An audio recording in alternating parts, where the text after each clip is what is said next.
What's happening is a just reward for a guy who's been training non-stop since age 11.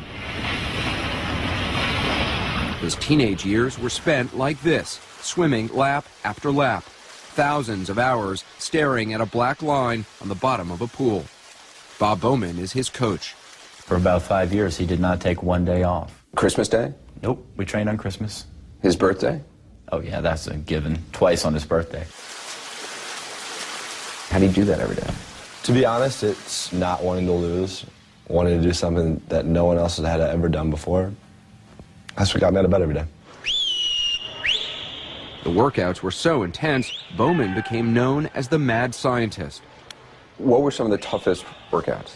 10,000 meters for time. Just 10,000 meters all out? Yeah, ready, go.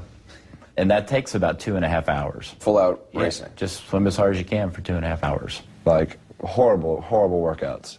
You know, when you see them on paper, you're like, I can't do this. He makes us do it so we're more confident and we know that we can do anything that we put our mind to. Payoff came at the 2004 Athens Olympics. Phelps won 6 gold medals, an extraordinary achievement, but he just missed Mark Spitz's record of 7 golds. Then came Beijing, and a chance to make history. To win 8 golds, Phelps needed to swim 17 times in 9 days.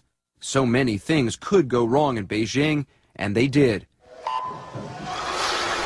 In the 200-meter butterfly final, his goggles filled with water virtually from the start. They started filling up more and more and more, and about 75 meters left in the race, I could see nothing. I couldn't see the black line.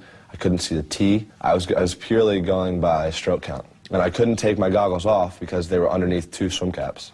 Somehow, he not only won his 4th gold medal at the Games, he also set a world record.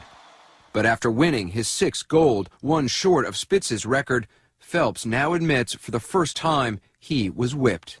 I remember saying, I got nothing left. I could just see it in his face. If you look at the pictures right after the race and he was in the water, I thought, wow, he is really tired. Phelps could be in major trouble, you know. Then came the 100-meter butterfly final, the race everyone remembers. With little left in his tank and a historic 7th gold medal on the line, Phelps was behind Serbia's Milorad Kavic with just 35 meters to go. I was like, please get your hand on the wall first. Please get your hand on the wall first. Phelps needs to get by Kavic. I remember like the last 2 or 3 strokes that I had misjudged the finish. I thought that was the race. He gets it done again! I saw I had won and turned around and looked at the board and saw it was by 1/100th. 1/100th of a second! And that's where the emotion came out. That's where the big splash of the water, like the big roar. I mean, you could tell that I was pretty intense after that race. A photo finish, if ever there was one. That's Phelps on the left, Kavic on the right.